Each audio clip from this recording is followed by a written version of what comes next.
Hello मैत्रिणींनो, स्वागत आहे तुमचं वैशाली गोळीसर या यूट्यूब चॅनलमध्ये। तर आज आपण बनवणार आहोत आषाढ स्पेशल तळणीचा पदार्थ म्हणजे आपला कापण्यांचा। तर कापण्या बघू शकता अगदी छान आणि मस्त अशा खुसखुशीत झालेल्या आहे। योग्य प्रमाणासह आणि आपल्या घरातले पदार्थ जे असतात त्यांच्यापासून बनवणार आहोत छान अशा गूळ टाकून केलेल्या गव्हाच्या पिठाच्या कापण्या। तर विविध प्रकारच्या असतात, पण आपले जे काही योग्य पदार्थ, योग्य जिन्नस आणि घरातले योग्य पद्धतीचं पारंपरिक पदार्थ असलेला हा कापणीचा पदार्थ आपण आज बनवणार आहोत। तर चला व्हिडिओ स्किप न करता बघत राहा। तर बघू शकता कलर वगैरे खूप छान आणि अगदी टेक्स्चर वगैरे खूप खुसखुशीतपणा आलेला आहे।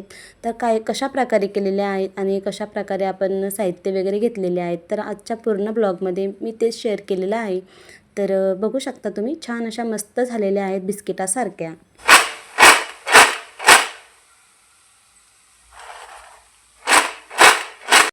हॅलो, तुमचं स्वागत आहे आपल्या ब्लॉग चॅनलमध्ये। तर आज ना आखाड तळायचं आहे, आखाड स्पेशल कापण्या।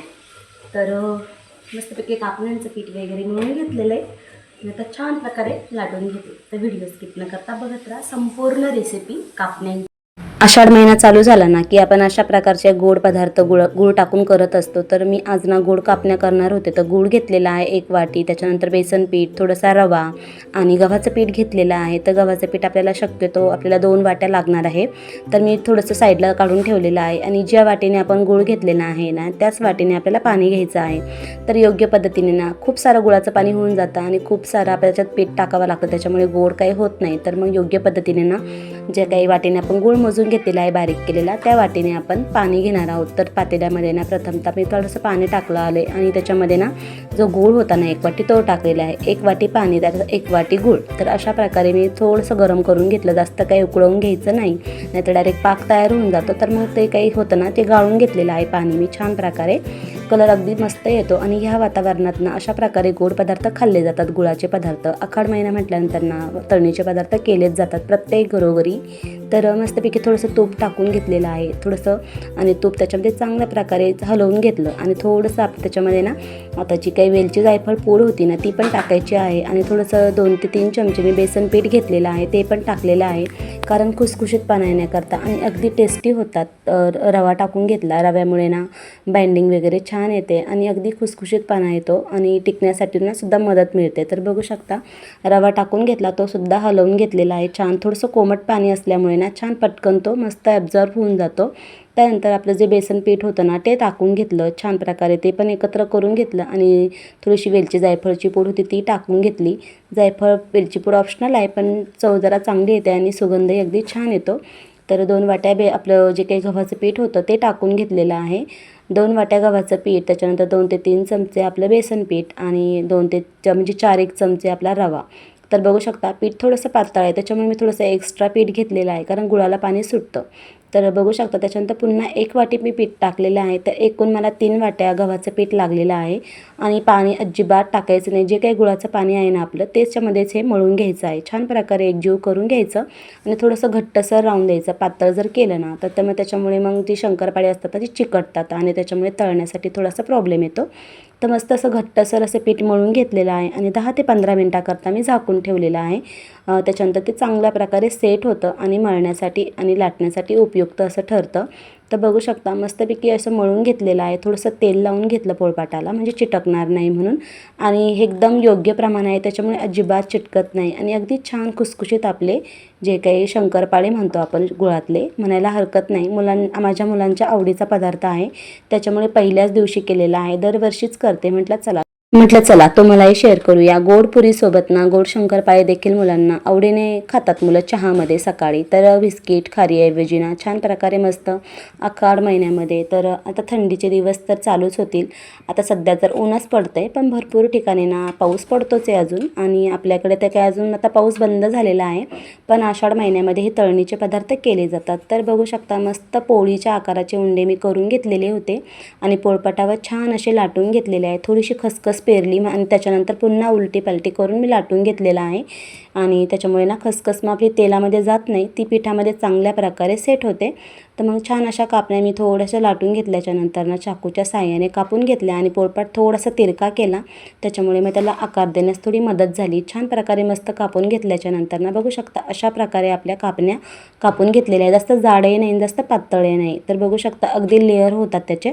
तर मी एक जे उंडा होता ना तो अशा प्रकारे लाटून घेतला, कारण आमच्या ना बाकीच्या मुलांना म्हणजे माझ्या दोन्ही मुलांना थोड्याशा कडक आवडतात, तर मग बाकीच्यांकरता थोडेसे मी सॉफ्ट केलेले होते, पण अगदी लेअरमध्ये छान प्रकारे झालेल्या होत्या. तर जे काही पहिली बॅच होती ती तळून घेतली. तर बघू शकता तर तेल तापवण्याची पण जरा पद्धत आहे, कारण तेल जास्त तापवलं तर वरतून फक्त भाजून म्हणजे तळून जातात, आतून कच्चे राहतात. त्याच्यामुळे तेल तापल्यानंतर ना अगदी मंद आचेवर थोडासा गॅस कमी करून घ्यायचा आणि मग थोड्या थोड्या प्रमाणामध्ये ना जवळजवळ 10 ते 15 मिनटं तळण्यासाठी जातात. तर बघू शकता अगदी मस्त थोडेसे लालसर होईपर्यंत ना तळून घेतलेले आहेत आणि खसखसमुळे अगदी छान दिसत आहेत आणि कलर वगैरे अगदी सुंदर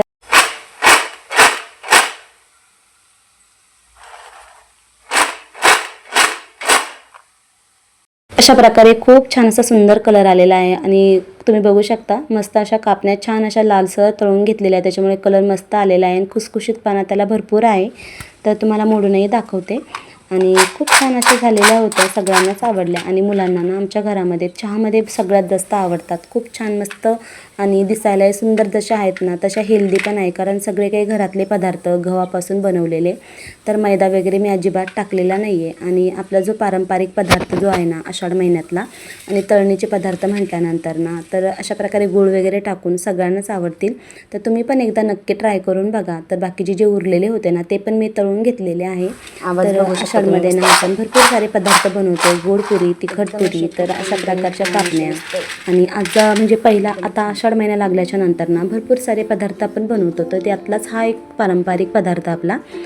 तर तळणीच्या अशा कापण्या अशा मस्त अशा गव्हाच्या, तर अशा प्रकारच्या ना मस्त अशा झालेल्या होत्या, कुरकुरीत आणि खुसखुशीत अशा छान झालेल्या होत्या.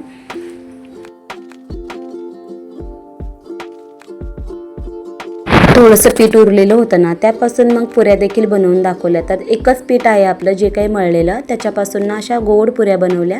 तर ह्या देखील चहामध्ये खाण्यासाठी खूप छान आणि अतिशय हेल्दी असतात. तर बघू शकता त्या पण मी अशा प्रकारे ना ग्लासच्या साह्याने कट करून घेतल्या.